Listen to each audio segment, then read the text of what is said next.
कृष्ण कृष्ण हरे हरे, हरे राम राम राम राम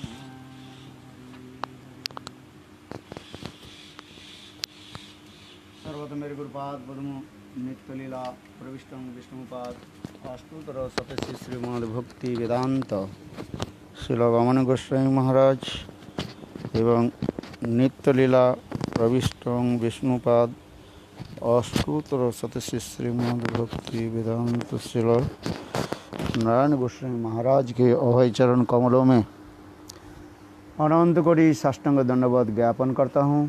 तत्पश्चात नित्य लीला प्रविष्टं विष्णुपाद अष्टोत्तर शतमद भक्ति वेदांत स्वामी महाराज एवं उपस्थित समस्त वैष्णव वैष्णवी के चरण कमलों में मेरा यथायथ दंडवत प्रणाम स्वीकार हो। हम लोग श्री भजन रहस्य सप्तम जाम साधन विप्रलम्भ विरह के बारे में श्रवण कर रहे हैं। श्रील भक्तिविनोद ठाकुर दो प्रकार साधक के बारे में लक्ष्य रख करके उनमें इस ग्रंथ के जय विषय वस्तु के व्यक्त किया। एक अजातरति साधक और एक जातरति साधक, कि हम भूल ना जाए इसलिए पुनः पुनः इस कथा को हम रिपीट करते जा रहे हैं। अजातरति साधक जिसके हृदय में अभी रति उत्पन्न नहीं हुए हैं, उसी के कहा जाता है अजात रति साधक। तो अजात रति साधक कैसे धीरे धीरे अनर्थ निवृत्त होकर के और अपने स्वरूप ज्ञान के प्राप्त करें। जातरति साधक जिनके हृदय में रति उत्पन्न हो चुके हैं, ऐसे जातरति साधक और अपने स्वरूप के अनुभव करके भगवान के निकट धीरे धीरे प्रार्थना आदि करते रहे। जिस कथा को हम श्रवण कर रहे हैं, ये विरह स्थिति में कैसे भाव उत्पन्न हो जाता है ये दिखा रहे हैं। जस्सानुराग ललित स्मित बुल्गु मंत्र लीलावलोक परिरंबन रास गो नीतास्मन क्षणमिव क्षणदाविनाक्तं गुप्त कथं तनि नते तेरे तमो दुरंतम।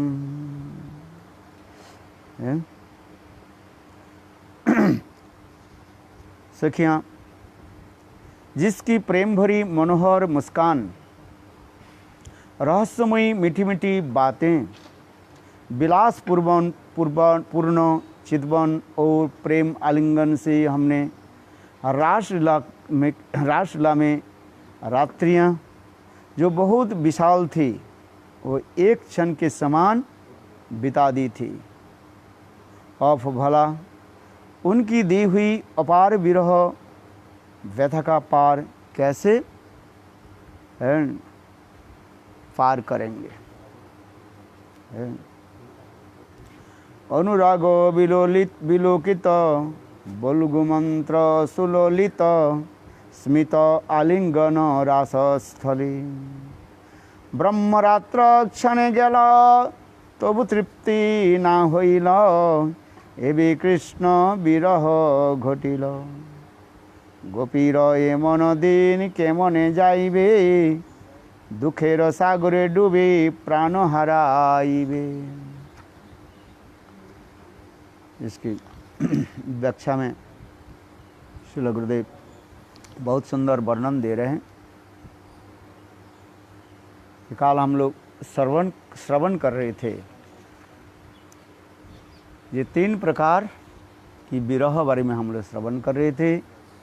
एक भावी विरह और एक भावन विरह और एक भाव्य विरह। अभी भावी विरह की बात चल रही है, अर्थात अक्रूर मथुरा से नंदगांव में आए हैं कृष्ण बलराम के ले जाने के लिए। कल हम लोग ने इसको भी श्रवण किया, ये किस प्रकार अक्रूर जी कृष्ण और बलराम को उत्तेजित कराया, विशेष करके क्षत्रिय भाव में उत्तेजित कराया।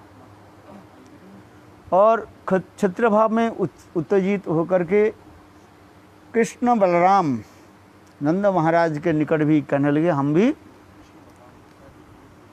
मथुरा जाएंगे और कंस के धनुष यज्ञ दर्शन करेंगे। इसके पश्चात नंद महाराज ने घोषणा कर दी, ये प्रातः काल में कृष्ण बलराम अक्रूर के रथ पर बैठ करके मथुरा के ओर प्रस्थान करेंगे। इसी समाचार को जो है आग के भांति ब्रज में सर्वत्र फैल गई। आज समस्त विशेष करके ब्रजवासी लोग कृष्ण की भावी विरह में तड़पने लगे। विशेष करके राधा आदि गोपियाँ अपने अपने जूथ में बैठ करके अपने भाव को जो है विरह भाव को व्यक्त करने लगे, जिस कथा को कल हम लोग श्रवण कर रहे थे।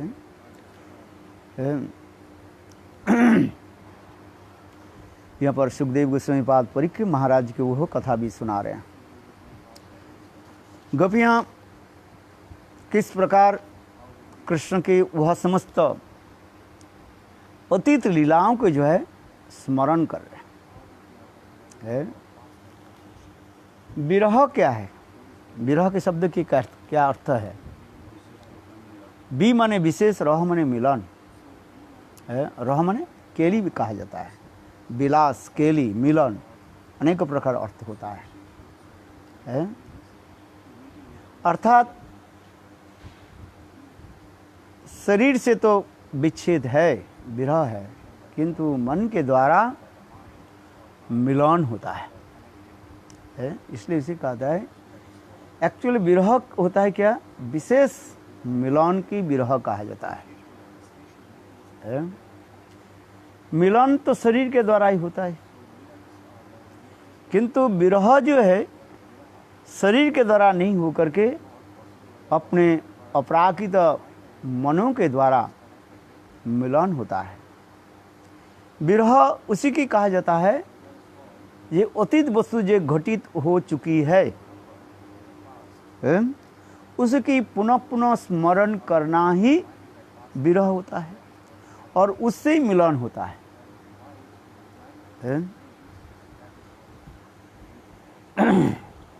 इसलिए तो कहा जाता है जिसके मिलन नहीं हो उनकी विरह कहाँ से होगा। जिसके मिलन होता है और फिर मिलन के समय उनके हृदय में उनके प्रति जो क्रिया आदि होती थी, अपने परिजन के साथ मिलन के पश्चात जब प्रियतम जब बिछोड़ हो जाते हैं, वो अतीत विषय वस्तु के जो है मन के द्वारा बार बार चिंतन आदि होते हैं। उसी की कहा जाता है मिलन, विरह कहा जाता है। इसलिए हमारे आचार्य पाद कहते हैं न बिना विप्रलंबे न संभोग पुष्टि मसनुते है। ये विरह बिना मिलन के जो है सौंदर्यता, माधुर्यता, उत्कर्षता बढ़ती नहीं है। इसलिए वह गोपियाँ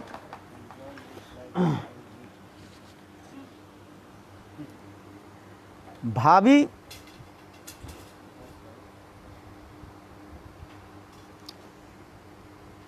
विरह अभी हो रहा है।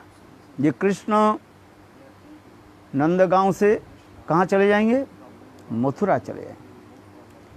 इसलिए वो समस्त गोपियाँ कृष्ण के अनेकों लीलाओं को जो है स्मरण कर रहे हैं पर है, जिसमें अतीत समय जो हो चुकी है, घट चुकी है। मथुरा गमनोद्यत श्री कृष्ण के आसन्न विरह आशंका से कातर ब्रज गोपियाँ विधाता को नाना प्रकार के धिक्कार करती हुई विलाप करने लगी। आज क्रूर विधाता अक्रूर नाम धारण करके ब्रज में आए हैं।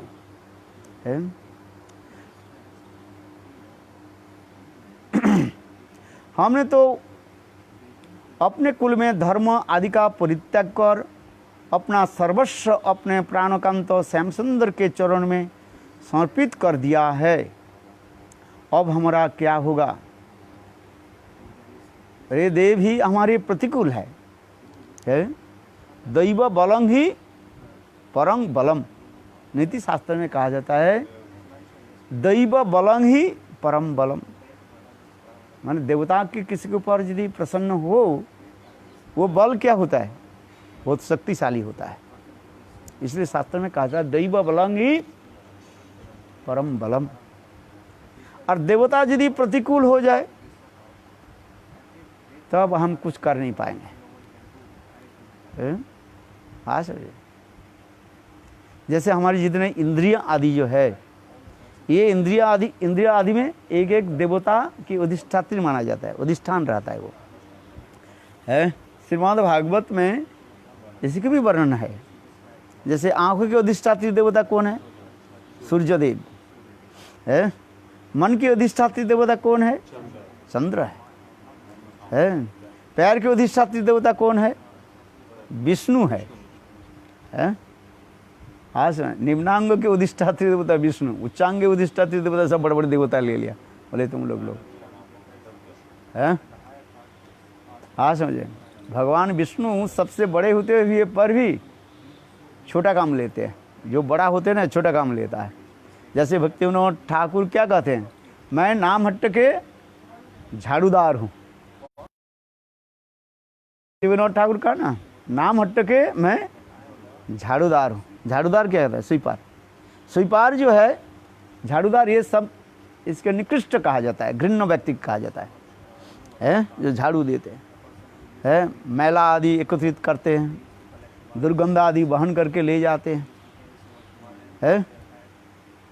वो सबसे निम्न श्रेणी के काम है कि नहीं है? इस किंतु भक्तिविनोद ठाकुर अपनों के क्या कर रहे हैं? मैं नाम हट्ट के मैं झाड़ूदार है। जो सब मैला फैला फेंक देते हैं उसके झाड़ू दे करके मैं साफ कर देता, बहुत दूर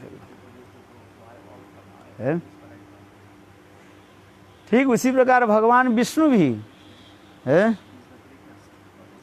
पैर के अधिष्ठात्री देवता बताया गया, चरण के हमारे अधिष्ठात्री देवता है। आज तो इसलिए कह रहे हैं गोपियां उसी प्रकार भी कहते जा रहे हैं। ये देखो आज विधाता भी हमारे प्रति क्या है?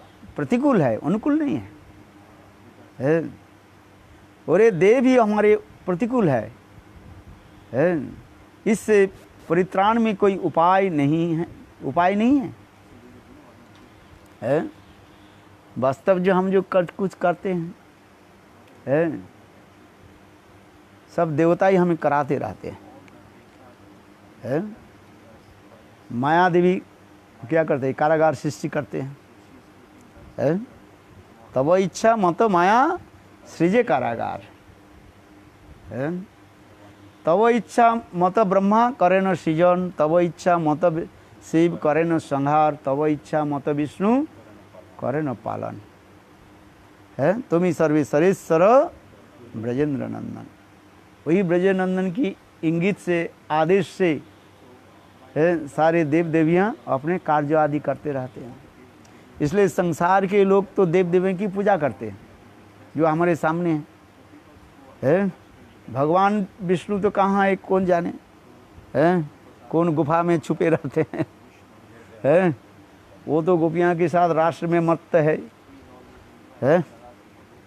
इसलिए तो रासलीला में जब गोपियाँ कृष्ण जब अंतर्ध्यान हो गए, गोपियाँ जब रोने लगी, सुखदेव गोस्वामी पाद परीक्षित महाराज के एक प्रश्न पूछा। क्या प्रश्न पूछा था जानते हो? ये गोपियाँ कृष्ण के चरण में इतने समर्पित आत्मा है, और कृष्ण ये समस्त महाभावती गोपियों के छोड़ करके अकेला कृष्ण के राधा जी के साथ निर्जन स्थान में प्रेम विहार कर रहे हैं।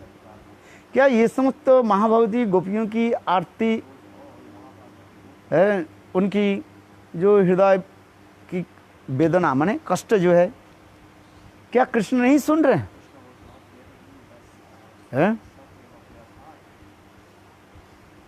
प्रश्न वही होता है। केवल राधा जी तो केवल कृष्ण के एकमात्र प्यार ही नहीं है, ये समस्त गोपियाँ भी तो है, प्यार करती है। राधा जी ज़्यादा अधिक करते हैं, कोई बात नहीं है, किंतु बाकी चंद्रावली, श्यामला, भद्रा, सहिबा और सखियाँ तो राधा जी की भी तो सेवा, एक कृष्ण की भी तो प्रेम प्रीति रखते हैं। कोई बड़े सेवक होता है, कोई छोटे सेवक होता है, कोई अधिक प्रेम रखते हैं, कोई कम प्रेम रखते हैं अपने अधिकार के अनुसार।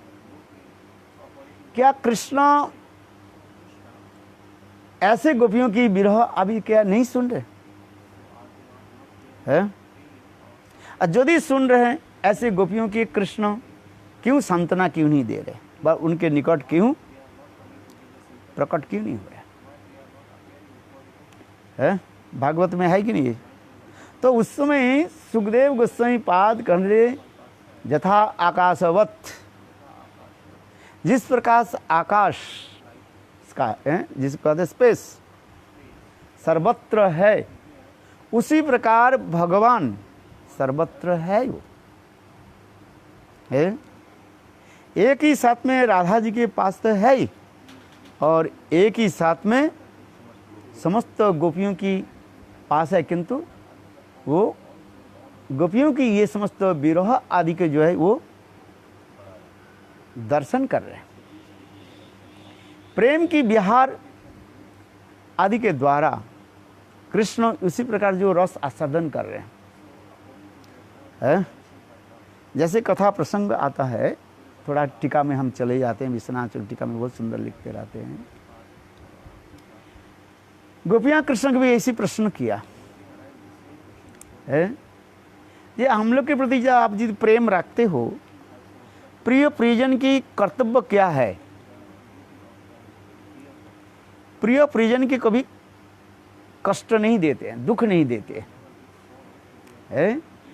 प्रेम ऐसे एक मधुर वस्तु होता है जिसमें प्रिय परिजन के कभी कष्ट नहीं देते, दुख नहीं देते, सुख ही तो है। प्रेम की कार्य है सुख देना, दुख देना नहीं, कष्ट किसी को देना नहीं है। तो गोपियां उसी संदर्भ में कहने लगे, यदि ऐसे हो श्याम सुंदर, तुम ये बताओ, हम लोग के परित्याग करके, छोड़ करके, और हम लोग के हृदय में इतने विरह ताप दे करके आप क्यों दूर चले गए, क्यों रहे, क्यों दूर, यह हमें बताओ।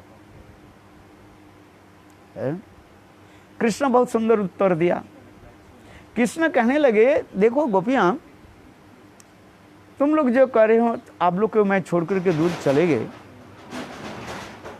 कि किंतु ये वास्तव सत्य नहीं है। आप लोग की भाषा में आप लोगों की मैं उत्तर देता हूं। बोले कैसे? कृष्ण तो बहुत चतुर है ना, विदग्ध है, इसलिए कृष्ण विदग्ध है, बहुत चतुर है। कृष्ण कहने लगे, देखो गोपियों, मैं कहाँ चला गया? मैं तो चला ही नहीं गया, आप लोगों के पास ही मैं रहा। किंतु देखो आप लोग हमारे प्रति इतने प्रेम और प्रेम के द्वारा अभिष्ट रहे जिससे आप सोच रहे हैं मैं आप लोग पास में ही नहीं है। अच्छा बोले इसके प्रमाण क्या है? कृष्ण कहने लगे गोपियां सुनो, जब आप कहने लगे ये चरण चिन्ह कृष्ण के है और मैं वहीं पर भी खड़ा था, ये चरण चिन्ह किसका है? कृष्ण के। तुम लोग कहा नहीं है? तो मैं वहीं पर खड़ा था, किंतु आप लोग इतने हमारे प्रति विरह में इतने डूब गए, आप लोग हमें देख नहीं पा रहे हैं। मैं आप लोग के सानिध्य में है किंतु आप लोग देख नहीं पा रहे। ये आप लोग ही दोष है, हमारे क्या दोष है? आप बताओ। बोले ये कैसे हो सकता है? मैं तो आपके बता रहा हूं ना। आप लोग बोले कि नहीं बोले? मैं तो भगवान नहीं हूं, कृष्ण कहने लगे। ये तुमको बात में सुन लिया दूर से। कृष्ण कहने लगे भाई तुम तो नहीं मानते मुझे भगवान और मैं भगवान नहीं हूं। अच्छा ये बात सत्य है कि नहीं है? तुमने बोले कि नहीं बोले? वो गोपियाँ एक दूसरे के साथ बोले हाँ ये तो बात बताता है, ये तो कृष्ण के चरण चिन्ह देखकर हम लोग कही थी ये कृष्ण के चरण चिन्ह है। कृष्ण कहने लगे मैं वहीं पर खड़ा था भाई, किंतु हमारे प्रति इतना अनुराग होने के नाते आप लोग देख नहीं पाए। अनुराग कैसे हो जाता है? बस रहते हैं कभी कभी भाव में ऐसे अभिष्ट हो जाते हुए हमारे पास नहीं है। गोपियाँ कहने लगी अच्छा श्याम सुंदर तो ये बताओ, अच्छा ये बताओ तू रात से हम लोग से लेके छोड़कर चले गए थे कि नहीं गए? ये तो बताओ, सच सच बताओ, सच तो बताओ। कुछ घुमा फिरा करके उधार उधार के हम लोग के साथ, हम लोग तो भली गोपी है, सरल चित्ता है, तू तो टेढ़े मेढ़े, तू टेढ़े, सब कुछ टेढ़ा तेरा है, इधर उधार के जवाब तुम देते रहते हो। अच्छा तो बताओ तू रात से छोड़ करके हम चलेंगे कि नहीं चलेंगे? अच्छा कृष्ण कहने लगे हाँ आप लोग की ऐसे प्रेम माधुर्य आदि आस्वादन करने के लिए मैं थोड़ी समय के लिए भी मैं चला गया। चला गया क्यों? फिर कृष्ण के पकड़ लिया गोपियां, हमको छोड़ करके क्यों चले गए? ये तुम बताओ, कष्ट क्यों दिया? क्यों? प्रेम की तो परिभाषा ये है, प्रियजन प्रियजन के कभी कष्ट नहीं देते। अभी कृष्ण के तो पकड़ लिया कि नहीं बागजाल को? कृष्ण के बागजाल को गोपियां पकड़ लिया कि नहीं लिया? ये तुम कृष्ण स्वयं स्वीकार करने लगे ये मैं थोड़ी समय के लिए आप लोग के छोड़ करके मैं चला गया। तो कृष्ण कहने लगे क्यों? तब ये कष्ट दिया कि नहीं दिया? तो कृष्ण भी कम नहीं है, चतुर है। कृष्ण कहने लगे देखो वास्तव रूप में कहीं नहीं गया मैं हमारे प्रति आप लोग की कितना प्रेम है वो मैं देखने के लिए पेड़ के नीचे थोड़ी काल के लिए मैं छुप रह गया था, देख रहा था। भाई देखो निकट में रह करके प्रेम की हम उसके क्या बोलते हैं उसको नाप नहीं कर पाते हैं, किंतु थोड़ी दूर में रह करके उसके प्रेम को उसको परिमाप कर सकते हैं, मेजरमेंट कर सकते हैं। हाँ समझे? वस्तु जितने तरल होगा उस वस्तु की परिमाप हम जल्दी कर सकते हैं, और ये वस्तु जितने घनत्व होगा सॉलिड होगा उसके परिमाप करने में थोड़ा समय लगता है। जैसे उदाहरण देते हैं, विश्वनाथ उदाहरण देते हैं, जल है, इस बाल्टी में कितने परिमाण जल है अति सहज रूप में हम उसके मेजरमेंट कर सकते हैं, नाप सकते हैं। पानी में हाथ डुबसा दो हो गया ना, ये इतने परिमाण है, इतने इंची जल है, यो है कर देते हैं। जल जब बर्फ बन जाता है, कठिन हो जाता है? उसके नापना में बहुत कठिन होता है कि नहीं है? वो बर्फ कितना था, क्या है, बहुत है। और उसके लिए भी आपको तराजू लाना पड़ेगा कितना वजन है, क्या है, नहीं है, करना पड़ता है। चलो गोपियाँ बोली श्याम सुंदर ये सब बाक चातुरी छोड़, हम लोग के छोड़ करके क्यों गए और क्या कर रहे थे ये बताओ। कृष्ण कहने लगे गोपियों देखो हमारे प्रति जो आपके लोग से प्रेम जो है, मैं पेड़ के पीछे खड़े होकर के अब मैं देख रहा था, ये वास्तव रूप में आप लोग हमारे प्रति कितने प्रेम रखते हो, है? निकट में रहने पर वो हम नाप नहीं सकते हैं, थोड़ी बिछोड़ हो जाते हैं, दूर हो जाते हैं, तब वो कितना हमारे प्रति प्रेम है वो दिखाई पड़ता है। प्रेम उसी प्रकार ही कहा जाता है? निकट में जब रहता है उसके चिंतन कम होता है, जब उससे दूर हो जाते हैं तब उसके चिंतन अधिक होता है। ये है कि नहीं है? जिस वस्तु के प्रति हमारे लगाव प्रेम होता है, जैसे आपके पास ऐसे एक महामूल्यवान वस्तु था, मणिमुक्ता से भी अधिक मूल्यवान है, वो आप तो रखा अपने जेब में है, किंतु जेब में रखा इतने ध्यान नहीं दे रहे। आप सोच रहे हमारे जेब में तो सुरक्षित है, जेब में रखा ना सुरक्षित है, किंतु देखो वही महामूल्यवान धन यदि किसी कारण से आपके जेब से निकल जाए, गिर जाए, आप क्या करोगे बताओ? जो वस्तु इतने समय तक आप संरक्षित करके रखा था, आप निश्चिंत में बैठे हुए थे, हैं? और अचानक देखा वो वस्तु आपके जेब में नहीं है, संदूक में नहीं है, हैं? जहां आप रखे हैं, आप उस समय क्या करोगे आप बताओ? सिर कुटोगे? सिर कुटोगे नहीं, उसी वस्तु के विरह में इतने तड़पते रहोगे, उसके चिंतन आएगा, है? देखो जब तक आप सुरक्षित करके रखे थे वो उतना चिंतन नहीं था जितने वो वस्तु आपके दूर से चले गए, चिंतन होता है। इतने कष्ट करके आपने धन कमाया है, एक एक पसीना के बूंद को, रक्त के बूंद को आप है कष्ट करके खर्च करके, और वो धन आज कहाँ चले गए? अच्छा उसमें आपको कितना कष्ट होता है, और केवल उसी के लिए आप चिंतन करते रहते हो, ना खाते ना पीते वो है। कृपया कहने लगे हमें तो समझ में नहीं आया क्या बोलना चाहती हूँ, बता, सीधी सीधी बात बता तू, ये उदाहरण पदान हमें समझ नहीं आता। बोलते देखो गोविंद, अच्छा गोपियाँ सुन, मैं आप लोग के सर्वश्रेष्ठ धन है कि नहीं? बोले हाँ, और क्या? जब आप लोग किसी थोड़ी काल में जब चले गए, आप लोग हमें चिंतन किया कि नहीं किया? बोला हाँ ये तो सच है।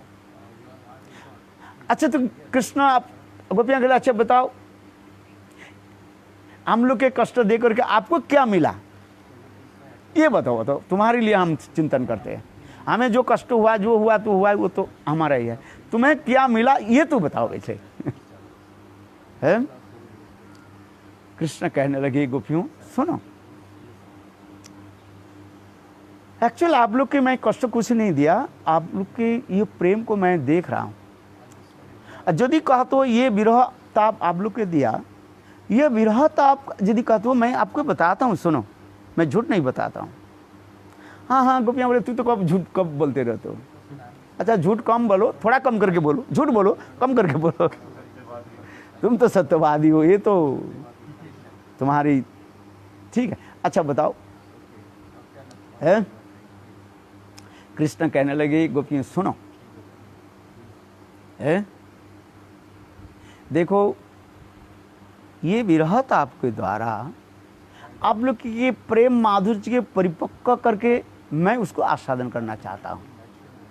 ये समस्त कथा जो है नित्य सिद्धा गोपियों के नहीं कहा गया, ये समस्त कथा जो है कृष्ण साधन सिद्ध गोपियों की बारे में कुछ बताते जा रहे हैं, ये समझना चाहिए है, क्योंकि नहीं तो सिद्धांत में थोड़ा आगे जा कर के आपके कन्फ्यूज़न हो जाएगा है। कृष्ण उसी प्रकार कहने लगे, देखो आप लोगों की हमारे प्रति जो प्रेम जो है, और प्रेम की आस्वादन तब होता है जब वो परिपक्व हो जाता है। जैसे फल है, फल मिठास होता है। कब मिठास होता है आप बताओ? जब फल पूर्ण रूप से जब पक जाता है। जैसे एक आम है, जो आम जब पूर्ण रूप से पक जाता है कितने मिठास होता है? उसी प्रकार आप लोगों की प्रेम माधुर्य की परिपक्व करने के लिए मैं एक विरह की ताप आप लोगों की सृष्टि किया, और कुछ नहीं है। ये तुम लोग के लिए भी अनुकूल है, मेरे लिए भी अनुकूल है। सुनो गोपियाँ, मैं एक उदाहरण देता हूँ। हर विश्वनाथ चक्रवर्ती पाद करें, कितना सुंदर उदाहरण। देखो एक माली है, माली समझते हो, गार्डनर। एक सुंदर जो है आम के बीज उसके प्राप्त हुई, आम के बीज, आम की गुठली जो है बहुत स्वादिष्ट, वो मिठास आम की गुठली उसके प्राप्त हुई, माने वो आम अत्यंत मिष्ट। तो वो माली ने किया कि अपने बगीचा में लगाया। कितने सुंदर उदाहरण दे रहे हैं। अच्छा, फिर कुछ उसके माली क्या करने लगे, उसके पानी डालने लगे है, परिचर्या आदि करने लगे। फिर कुछ समय के बाद वो आम के पौधा निकला है, पौधा हो गया। तो वो माली ने किया कि उस पौधे के जो है, आम के पौधा के जो है, वो चारी तरफ घेरा लगा दी, कहीं बाहर से पशु बकरी आदि आकर के खा नहीं जाए है, कीड़ा ना लग जाए। उसके आम के पौधा के जो है अच्छी तरफ से जो है वो संरक्षण करने लगे। फिर देखते देखते आम के पेड़ जो है मानो 1-2 साल में बड़ा हो गया। फिर 2 साल के बाद है, देखा क्या, उस आम में कुछ ये आ गया, क्या बोले, फ्लावर्स आ गया, फूल आ जाते हैं ना है, जिसके है, अच्छा आ गया। देख करके मालिक के हृदय में कितना हुआ, प्रसन्न हुआ। ये फल देने वाली वृक्ष है, क्योंकि यह देखा जाए संसार में कुछ वृक्ष पेड़ में फल नहीं देते हैं। पेड़ तो होने को साल हो गया, 20 साल 25 साल हो गया, फल नहीं आता है। तभी शास्त्र में कहते हैं, यदि दैवत फलं नास्ति छाया के न निवार्यते। आज यदि पेड़ में यदि फल नहीं आया तो छाया तो देगी, ऑक्सीजन तो देता है, पत्ता आदि देता है? फल के लिए आशा मत करो, ये हर पेड़ जो है फल देगी ये मत आशा रखो है। इसलिए नीति शास्त्र के हम पहले चलते हैं। नीति शास्त्र में भी कहते हैं पेड़ को काटना नहीं चाहिए, सीधी बात।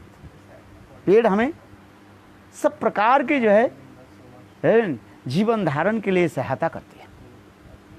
पेड़ को भी काटना नहीं चाहिए, विशेष स्थिति में वो तो दूसरी बात है, किंतु शास्त्र में कहा गया पेड़ को किसी स्थिति में काटना नहीं चाहिए। यदि दैवत फलं नास्ति छाया के न निवार्यते है। अरे तुम्हारे आंगन में एक पेड़ हुआ है, फल नहीं दे रहे, किंतु छाया तो देखिए। गर्मी के समय पेड़ के नीचे तुम बैठ जाओगे है, बिस्तरा लगा दो, आसन लगा दो, छाया में बैठो है, स्निग्ध सुशीतल हवा आकर के तुम्हारी पत्नी से भी अंचल के द्वारा तुम्हें शीतलता प्रदान करी है कि नहीं।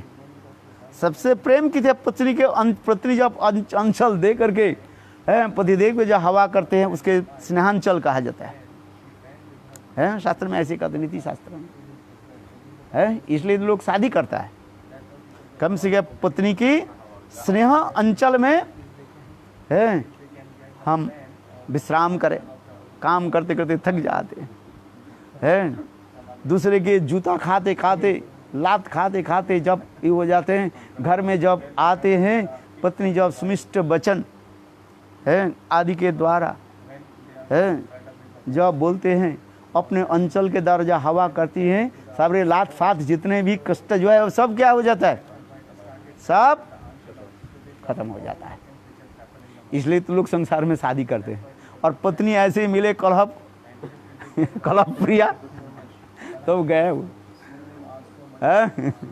बोले नारी, क्या बोले, नारी मरे, क्या बोले तुलसीदास जी का है, पत्नी मर गई, धन संपत्ति अब चले गया, भाई सन्यासी मुड़मुड़ाए भाई है। पत्नी हो तो है सीता जैसे पत्नी होनी चाहिए है, आया समझ में?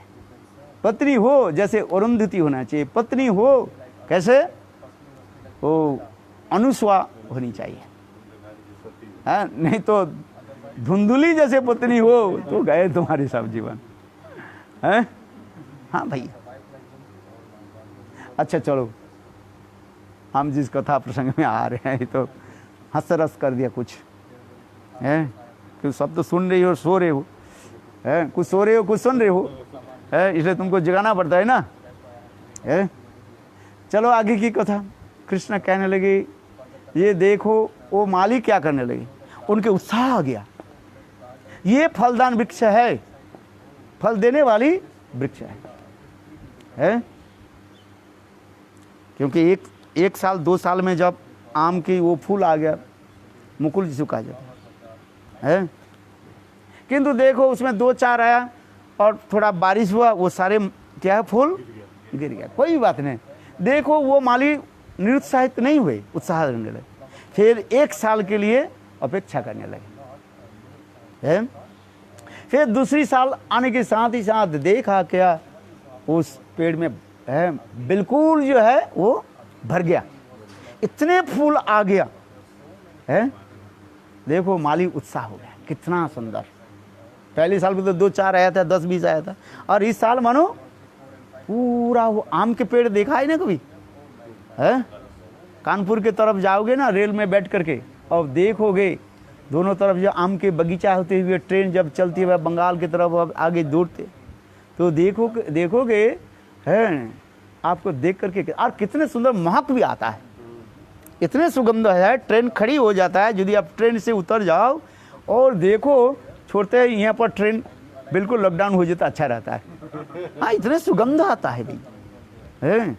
और वह सब वो छोटे छोटे क्या बोले मधुमक्खी भी गुंजार करती हैं और हवा भी आती है, इतने सुंदर लगता है, जैसे लगता है यहाँ पर ट्रेन 2-1 घंटा जो है लेट हो जाते, कोई भी बात नहीं है, हम यहाँ पर विश्राम करें। बोले इतने सुंदर होता है, वास्तविक कभी कभी लगता है। एक बार हम ट्रेन में जा रहे थे और ठीक उसी प्रकार उस स्थान पर जाकर ट्रेन रुक गई, आधा घंटा कि 1 घंटा रुके, हम सब ट्रेन से उतर करके आम के बागीचा में ऐसे बैठे, कितना इतने सुंदर महक होता है। कोयल कुहकते हैं, भ्रमर गुंजार करते हैं, और हवा भीनी भीनी भीनी भीनी मृदुमंद हवा कैसे चलती है, कितना आनंद होता है। तो देखो उस मालिक के हृदय में कितने प्रसन्नता हुई है। हमारे जो परिश्रम जो है, इतने साल जो हम परिश्रम किया, वो हमारे परिश्रम सार्थक हुआ। किंतु देखो दैववशत दैवबलम, दैववशत क्या हो गया है, इतने बारिश हुई और क्या ओले पड़ने लगे, सारे फूल और सारे आम क्या हो गया, कोई भी बात नहीं। देखो माली निरुत्साहित नहीं हुए। फिर तीसरी साल आ गया ना, उस साल में भी देखा भी बहुत फूल आ गया और धीरे धीरे आम भी आ गया, फल भी लग गया, इतने बड़े बड़े आम भी हो गया। किंतु थोड़ा हवा आई है, जैसे कभी कभी आंधी चलते ना, उसमें आम कुछ झड़ गया, कच्चा आम झड़ गया, छोटे छोटे आम ही जिसको कहते हैं। किंतु ऊपर में कुछ शाखाएं जो है, कुछ आम जो है रहा, 50-60 आम जो है रहा, बाकी आम तो झड़ जाते हैं, कोई बात नहीं। माली क्या करने लगे, विचार करने लगे है, आम तो धीरे धीरे जब परिपुष्ट हो गया, मैच्योर होते जा रहे हैं। हम मालिक विचार करने लगे कोई तोड़ फोड़ करके नहीं ले चले जाए। देखो वो मालिक क्या करने लगे, उसी बगीचा में अपने खटिया लगा दी, डेरा लगा दी। भाई अपने कष्ट करके इतने पेड़ लगाया, इतने साल तक मैंने परिचर्या आदि किया, 3-4 साल हो गए, 6 साल हो गए ना अभी है। अच्छा, तो मालिक क्या करने लगे है, उस पेड़ के नीचे अपने डेरा लगा दी, बिस्तरा बिल्कुल लगा दी, कहीं जाना नहीं है। अच्छा, फिर धीरे धीरे देखा क्या, आम बड़ा हो गया है और आम के ऊपरी भाग जो है सिंदूर के भांति, कुमकुम के भांति रंग आ जाता है। फिर उसमें देखा क्या, उसमें 2-1 आम जो है और भी पक गया, बिल्कुल जो है आम जितने पक जाते हैं ना, आम पहले ग्रीन होता है। फिर क्या होता है, सिंदूर के रंग होता है, कुमकुम रंग आ जाता है जितने पकते रहते हैं, आप देखोगे। और फिर जिस संपूर्ण रूप से पक जाता है और फिर वो क्या हो जाता है, येलो काला हो जाता है। देखो पहले ग्रीन रंग के था, फिर क्या हो गया, सिंदूर के रंग भांति कुमकुम कलर हो जाता है, वो रंग चेंज होते हैं। जितने आम भाई मैच्योर होगा और पकने के जितने भी आगे जाएगा और उसमें के रंग अपने आप वो चेंज हो जाता है। हाँ समझिए। और देखो आम के एक आम क्या हो गया, देखा क्या, बिल्कुल जो है येलो कलर हो गया, कुमकुम क्या बोले है, पीले बने। और इतने समय एक सुख पक्षी आकर के उस आम में चोंच लगाया और वो आम धस करके नीचे गिरा, धड़ास करके गिरी। और माली ने क्या कि उस आम को उठाया, अच्छी तरफ से धो धा करके ठाकुर जी के भोग लगाया, अपने कुछ चाखा और सारे भक्तों के परिवारजनों को बांट दिया। और अपने को चिंता करने लगे, मेरा परिश्रम सार्थक हो गया, कितने सुंदर स्वादिष्ट आम है। फिर मालिक ये विचार करने लगे, ये देखो बाकी जो आम जो है तो ऑलमोस्ट मैच्योर हो गया, पक गया, कहीं कोई चोरी करके न चले जाए, कब तक हम यहाँ पर बैठे रहे। इसलिए माली ने किया कि सारे आम को तोड़ लिया और तोड़ करके क्या कि एक बोरी में अंदर में रख दिया है, आम पकाना है ना। और क्या करने लगे है, एक आम जब पकने लगे, येलो कलर होने लगे, बोरी के अंदर से निकाला, क्यों गर्म करने से आम पक जाता है। हाँ समझिए, ये बाजार में जो आम है ना, ये तो कहाँ से कितने 1 महीने से वो कहाँ से खरीद करके लाए हैं बगीचा में, वो भी हाफ मैच्योर है। आज समझिए, वो तो अपने आप पक जाते हैं, नहीं तो करवाट दे करके करते रहते हैं जैसे। किंतु देखो वो आम क्या हो गया, ताप में, अर्थात बरी के ताप में जब वो पक जाता है और फिर एक करके उठाया, धोया, परिशुद्ध करके ठाकुर जी के भोग लगाते हैं और माली उसको आस्वादन करते हैं। बोलो वृंदावन बिहारी लाल की। गोपियाँ की इस कथा सुनाया, गोपियाँ कहने लगी, श्याम सुंदर तुम तो लंबी चौड़ी कथा सुना दी है, तुम तो गोपाल भांड से कम नहीं हो। मैं कह रहा हूँ ये तुम तो बोलने में बहुत चतुर हो है, इतने लंबी चौड़ी कहानी तो सुनाया हम लोग है। अच्छा इसके तात्पर्य जो बता, तू गोपाल भांड की कथा इधर उधर की बात सुना मत है। कृष्ण कहने लगे, गोपियों सुनो इसके तात्पर्य क्या है। देखो वास्तव में मैं कहता हूँ ये प्रेम तब आस्वादन होता है विरह माधुर्य, विरह की रस के द्वारा। हमारे प्रति जो आप लोग के जो ये विरह विच्छेद है, और इस विरह विच्छेद में ये सौंदर्य माधुर्य प्रकाश होता है, वो मिलन में वो उतना ही माधुर्यता प्रकाश नहीं होते है। आज समझिए, वास्तविक सत्य कृष्ण रसिक होने के नाते है, रस माधुर्य उसी प्रकार आस्वादन करते हैं विरह रस के द्वारा है। आज समझिए, इसलिए कृष्ण वो समस्त साधन सिद्धा गोपियों की लक्ष्य करके ये कथा सुनाया ये विरह जितने प्रकार, जितने विरह जितने ही होता है, उनके हृदय में माधुर्य प्रेम वो उतना ही है, सौंदर्य होकर के मंडित करते हैं, और कृष्ण उसी की जो है आस्वादन करते हैं। प्रेम की दोनों ही भाग है, एक है मिलन और एक होता है विरह। किंतु मिलन की अपेक्षा विरह में जो है वो एक सौंदर्यता प्रकाश होता है, जिससे हमारे विश्वनाथ चक्रवर्ती पाद भी श्लोक में कह रहे हैं, ये विरह माधुर्य की सिर पर मानो नृत्य करते रहते हैं, जिससे साधारण लोग के समझ में नहीं आएगा। मिलन तो ठीक है, किंतु उस मिलन रस के आस्वादन के लिए यही विरह की जो है एक विशेष वैशिष्ट दिखाया। अच्छा, थोड़ा हम सिद्धांत में चले जाए। यदि विरह यदि रस यदि श्रेष्ठ हो, विश्वनाथ चक्रवर्ती फिर टीका में करें, तो हम सदा विरह में ही रहे। भाई श्रेष्ठ तो हम मानते हैं, श्रेष्ठ वस्तु के जो कहते हैं ऐसे आप नहीं कह सकते हो, है? आप अपनी बुद्धि मत लगाओ, है? यदि कहो ये विरह रस ही श्रेष्ठ है, तो मिलन में हम क्यों तरफ जाए, क्यों विरह में रहे। और दूसरी एक बात है, शास्त्र में मिलन की रस कहा गया, विरह की जो है रस के बारे में नहीं कहते। ये थोड़ा बहुत आपकी समझ में आया कि नहीं आएगा, उज्जवल इनमें से कहते हैं मिलन रस शास्त्र में कहा गया है। किंतु देखो ये मिलन रस के पुष्टिकारक कौन होता है, ये विरह कहा जाता है, पुष्टिकारक कहा जाता है इसको, है? ऐसे उसको क्या कहते हैं, सहायता करते हैं। इसलिए आप यदि कहो ये विरह ही हमें प्राप्त हो, ये नहीं कह सकते आप। क्यों?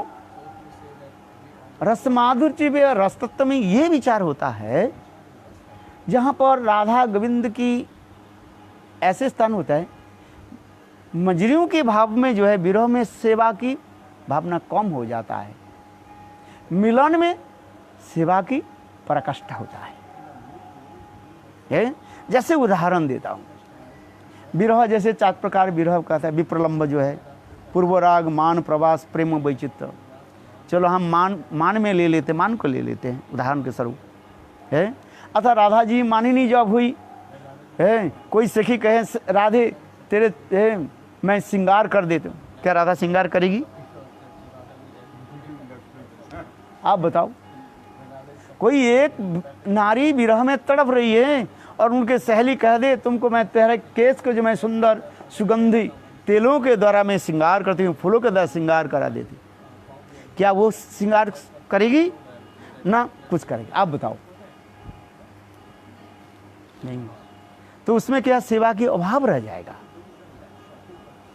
है? विरह में सेवा की अभाव रह जाता है, सेवा सामान्य रूप में होता है? जैसे राधा जी विरह में पड़ी हुई है?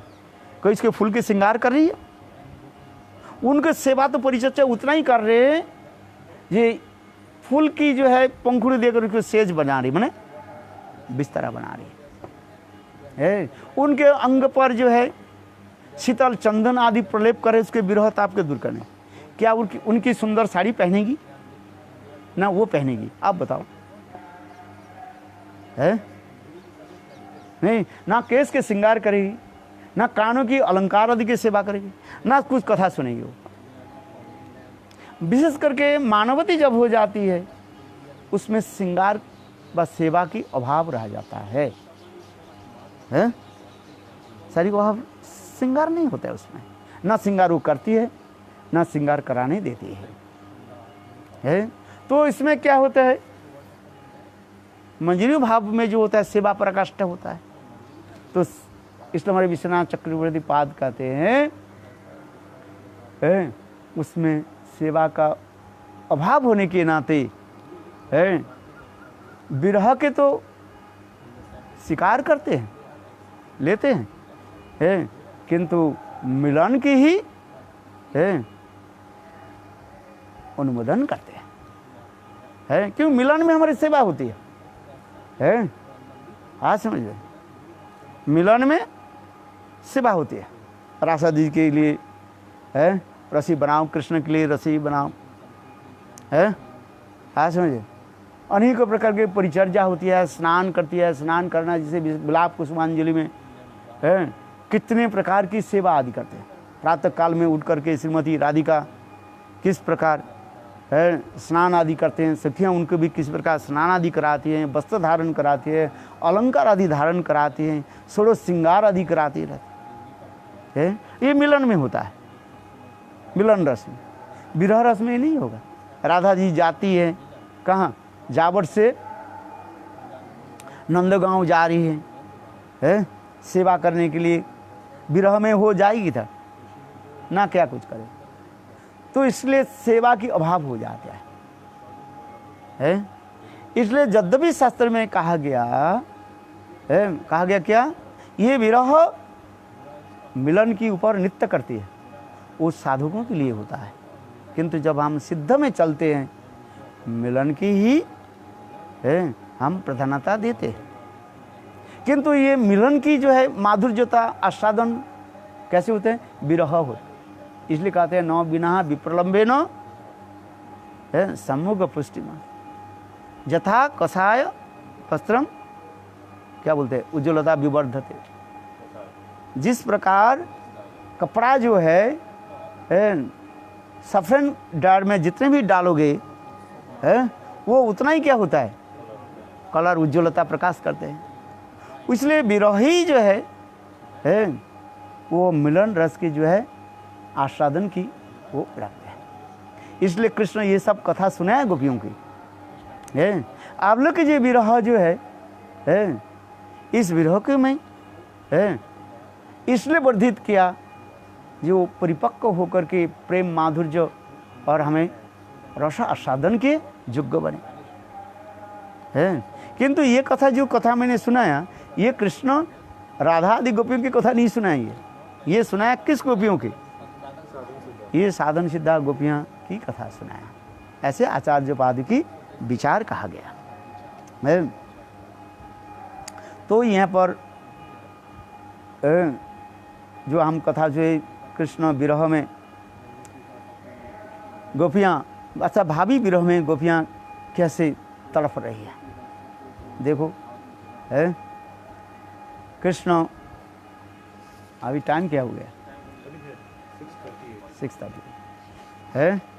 इसलिए जस्सानुराग ललित स्मित बल्गु मंत्र लीलावलोकन परिरम्भनम रासो गोष्ठम नीता स्मरण क्षणमिव क्षणदा विनांगते गुप्प कथं नतिते तितो रेम तमो दुरंतम।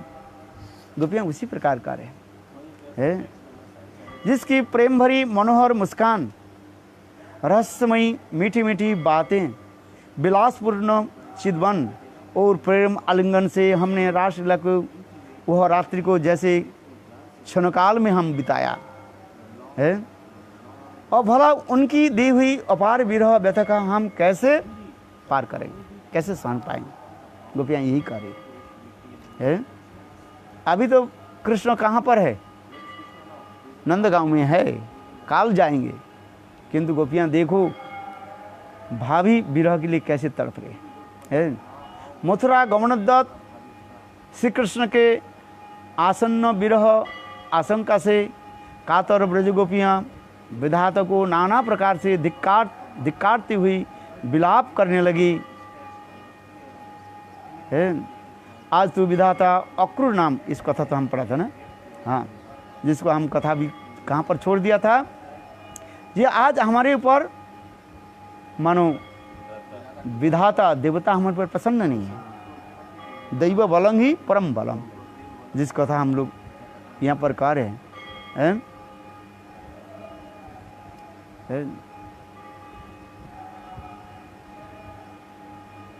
कितना सुंदर है। देवी हमारे प्रतिकूल है, इससे परित्राण का कोई उपाय नहीं है। कोई गोपी कहने लगी, अरे सखी, आज तो हम समस्त लज्जा संकोच परित्याग करके गोविंद की यात्रा को स्थगित करें। रोने से काम नहीं होता है। बोले देखो भगवान उसके ऊपर ही कृपा करते हैं जो अपने चेष्टा करते हैं, भगवान उसको कृपा करते हैं।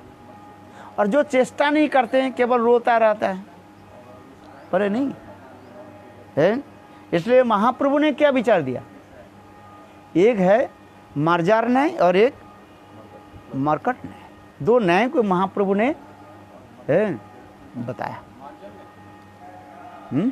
मार्जार माने बिल्ली के भांति, छोटे बिल्ली के बच्चे जैसे बिल्ली के माँ के ऊपर निर्भर होते हैं, मैं करते हैं, माँ जहाँ पर ले जाते हैं वहीं पर। और दूसरी जो है बंदरी जो है अपने बच्चों को पकड़ते नहीं है। देखो वो बच्चा क्या करते हैं, माँ को जो है पकड़ते हैं और एक डाल से दूसरे डाल से कूद जाती है। बच्चा पर गिर जाए तो कहा जाता है जो बंदरी जो है अपने बच्चों को ग्रहण नहीं करते, बोलते मूर्ख है। हैं? अच्छा चलो हैं? तो शास्त्र के विचार हम ले, क्या हमें भगवान के प्रति विश्वास, समर्पण और साथ ही साथ अपने भी चेष्टा करना पड़ेगा। अर्थात साधक की चेष्टाएं, साधन और भगवान की कृपा। इसलिए गोपियां भी इसी प्रकार भी कर रही हैं, गोपियां कर रही हैं। ऐसे हम यहाँ पर बैठ कर गीत रोते रहें, क्या गोविंद मथुरा में रहे, वृंदावन में रह जाएगा? वो अक्रूर लेकर तो चले जाएंगे हैं? इसलिए हम लोग को क्या रोना धोना छोड़ करके क्या करें है? रोना धोना छोड़ो है, हम अपने चेष्टा करें। क्या चेष्टा करें सखिया? अरे सखी, आज हम समस्त लज्जा संकोच परित्याग करके गोविंद यात्रा को हम स्थगित करें। चलो सखी, हम गोविंद के यात्रा को हम कैसे स्थगित करें? अतः गोविंद के जाने नहीं देंगे, मथुरा से वृंदावन से जाने नहीं देंगे, स्थगित करें। ये लज्जा आदि छोड़ दे। एक गोपी दूसरे गोपी के कहने लगी है? समस्त लज्जा संकोच परित्याग करके गोविंद की यात्रा को स्थगित करें। हमारे प्राण वल्लभ एवं सजनाता को देखकर हमारे सगे संबंधी सभी असंतुष्ट होंगे। कुल के वृद्ध जन हमारी धृष्टता के सहन करने नहीं करेंगे। बंधु बांधव हमें दंड या मृत्यु दंड भय देंगे, अथवा गृह से बहिष्कार कर देंगे। किंतु सखी, हम तो पहले से यह गेह संबंधी आसक्ति छोड़ चुके हैं। यदि कहो हम ऐसे लज्जा आदि त्याग दे करके गोविंद की यात्रा को स्थगित करें, तब हमारे परिवार जो हमारे क्या होगा, विरोध हो जाएंगे, हम लोग के गृह से निकाल देंगे। उससे गोपियाँ कहती हैं, दूसरी गोपी कहते हैं उससे हमें क्या है, हम तो परिवारजन के पहले ही से छोड़ दिया। जिस दिन से हम लोग गोविंद के साथ प्रेम कर लिया, उस दिन ही से ही तो हम गोविंद के परिवारजन के छोड़ दिया है। हम लोग तो यही कर लिया, गैया तजो मैया तजो भैया तजो गोविंद कभू नहीं तजो है। सुन रहे कि नहीं ना? फेसबुक देख रहे हो है? गैया देखो, गैया छोड़ो, क्या बोले, गैया तजो भैया तजो मैया तजो, बोले गोविंद कभी नहीं तजो है। देखो ब्रज गोपी के कितना प्रेम है सब। और गोपियां करते हम जिस दिन से हम गोविंद से प्रेम कर ले तो छोड़ ही दिया है, देह की आसक्ति भी छोड़ दे। और हम लोग के घर में निकलते तो कोई बात नहीं, अच्छा ही है। हाँ सही, गोपियां तो यही कार्य है, देखो कितने सुंदर कर। अथवा गृह से बहिष्कार कर दें, किंतु सखी हम तो पहले से ही गृह संबंध आसक्ति सब छोड़ चुकी हैं। यदि हमें घर से निकाल देंगे तो हमारा कल्याण ही है। गृह ना जाइब बने प्रवेशिब ओ लीला रसेर तरी। हाँ भक्ति उठे करना, तली तजी कुल राज भज त्याजी कुल औलाज भज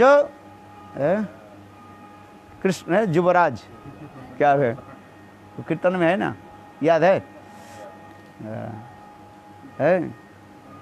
गृह ना जाइबो बने प्रवेशिबो ओ लीला रसर तरे, हैं भक्ति ठाकुर करने जमुना पुली ने कदम्ब कानने की देखिनु सखी आज, है चलो सब है। अरे घर से निकाल दे तो अच्छा ही है, हम लोग वनवासी तो है ही, वन में ही रहेंगे और गोविंद के साथ यथेच्छ रूप में हम मिलन करेंगे, अच्छी तो होगा। इससे हमारी कल्याण कल्याणी है, इसलिए गोपियाँकारी है, हमारा कल्याण कल्याणी है। अब तो हमें सहज ही गोविंद के सानिध्य प्राप्त होगा।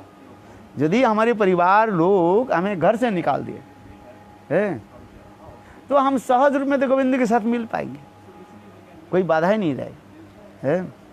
गृह परित्याग, गोविंद गृह परित्याग है और गोविंद के साथ विचरण करेंगे। यदि वे लोग मृत्यु दंड प्रदान करे तो हमें उसे कोई क्षति नहीं है, मृत्यु के भाई क्या है? विरह में तो मृत्यु ही शेषकर है। ऐसे गोविंद से बिछोड़ जाना, इस शरीर त्याग देना ही अच्छा है। यदि हमारे परिवार को लोग मृत्यु दंड भी दे कोई ही बात नहीं है। यदि वे हमें घर में बंद कर दे तो भी गोविंद का ध्यान करते करते हम लोग सुख से मर जाएंगे। देखो गोपियाँ कहें, यदि कहो तुम्हारे परिवार लोग, तुम्हारे माता पिता अथवा भाई बंधु तुम्हें गृह में बंद करके रखेंगे तो गोपियाँ करें कोई बात नहीं, गृह में बैठ करके हम गोविंद के क्या करेंगे? ध्यान करेंगे। देखो ध्यान करते करते सुख से मर जाएंगे। अतएव सखी अब देर क्यों करती हो, चलो शीघ्र चलो, गोविंद की यात्रा स्थगित करने में विलम्ब न हो जाए, कहीं गोविंद निकल ना जाए है। इसलिए हम लोग के क्या करना चाहिए? अति जल्दी जल्दी ही जाकर के गोविंद की यात्रा को हम स्थगित करें, अर्थात उनके रथ के चारों तरफ हम लोग हंगर स्ट्राइक कर देते हैं, लॉकडाउन कर देते हैं, कर्फ्यू जारी कर देते हैं, गोविंद को जाने नहीं देंगे। जाना है तो हमारे बक्षस्थल के ऊपर रथ चला करके ले जाए है। देखो गोपियाँ कैसे करें। श्री कृष्ण प्रेसियाँ विरह संताप में विलाप करते करते मूर्छित हो जाती है। उसी समय उनके हृदय में मिलन की सुख स्मृति जागृत होने लगती है और पूर्व रास रजनी के सुख स्मृति उद्भासित होने लगते हैं। श्री कृष्ण का अनुराग मंडित मृदु मधुर हर्षयुक्त मुखारविंद तथा प्रीति स्निग्ध मनोहर संकेत वार्ता प्रेम युक्त निविड़ आलिंगन उनके हृदय पटल पर उदित होने लगा तथा रात्रि सुदीर्घ युग जैसे प्रतीत होने लगे। के सुखमय संग से वंचित होने के कारण विरह वेदना शत शत दावानल के समान प्रतीत होने लगी। इस दुख समुद्र में हम कैसे पार हो है, प्राण कांत के विच्छेद में हम कैसे जीवन धारण करेंगे? ये समस्त गोपियाँ मन ही मन सब विचार कर रही हैं। अपराह्न काल में जब कृष्ण वन से गृह में प्रत्यागमन करते हैं, जब लौटते हैं, तब गोप बालकों से परिमंडित रहते हैं। कृष्ण गोपालों के साथ घिरे रहते हैं। उनकी बदन शोभा अपूर्व होती है। अजुक्त अव्यक्त मुरलीध्वनि तथा नयन कटाक्ष आदि गोपी के हृदय को उद्वेलित करती रहती हैं। अटची जद भवान अन्निकानन त्रुटि जुगायते ताम पश्यताम कुटिलकुंतलं श्रीमुखंचते जड़ उद्रेक्षत्वं पक्ष की दृशाम। इसी भाव को जो है यहाँ पर वर्णन हो रहा है बहुत सुंदर में। गोखुरस्थित धूलिधारा धूसरित बदन तथा कुंचित अलकावली कंठ देश में वनमाला की अपूर्व शोभायुक्त वह कंखी कटाक्ष के द्वारा सब प्रेम अभिलाषा निवेदन करते हैं। समस्त प्रेम के आदान प्रदान हम कैसे भूल जाएंगे। गोपियाँ वही चिंतन कर रही है। ये कृष्ण जब गोचारण के लिए जाते हैं, बाग गोचारण करके जब लौटते हैं, कृष्ण कैसे सुंदर कटाक्ष भंगिमा के द्वारा, साइडलॉन्ग ग्लैंस के द्वारा हम लोग के हृदय को कैसे आनंदित करते रहते हैं, वो हम कैसे भूल जाएंगे। श्री कृष्ण आज उन लोगों के छोड़कर मथुरा जाने के लिए प्रस्तुत हो रहे हैं। इस गंभीर व्यथा को कौन व्यक्त कर सकता है। विदाई बेला भी आ गई है। अब तो गोपियों के धैर्य बांध टूटा है। समस्त गोपियां सम्मिलित होकर अविश्रांत कंदन ध्वनि से हृदय की सुवेदना उच्च स्वर से व्यक्त करने लगी। गोविंद दामोदर माधवेति, गोविंद दामोदर माधवेति, हे कृष्ण हे जादव हे सखेति, गोविंद दामोदर माधव। बोलो वृंदावन बिहारी है। कितना सुंदर भाव इसमें है। पढ़ो, आनंद आएगा है। और हमारे गोसाई वर्ग की जो है टीका आदि अन्वेषण करो, खोजो है। यही भजन करते करते है आप लोग के हृदय में ये समस्त भाव उदित होगा। नाम भजन क्या है? यही नाम करते करते इसी कथा को जो श्रवण किया, इसको चिंतन करो है। यही लीला स्मरो और गाओ कृष्ण नाम है। भक्ति विनोद ठाकुर कहते हैं इसी लीला को स्मरण करें और कृष्ण नाम करो है। आगे भी और भी सुंदर सुंदर कथाएं हैं। देखो भजन रस छोड़ने की इच्छा नहीं करता है, इतना सुंदर कथाएं है। भजन रस मैंने कितने बार पढ़ा, कितने बार मैं भी है कीर्तन के, जितने बार पढ़ता रहता हूँ, जितने बार बोलता रहता हूँ, कितने मधुर मधुर कथाओं को आ जाते हैं भावना। गुरु प्रेमानंद। जय जय श्री राम।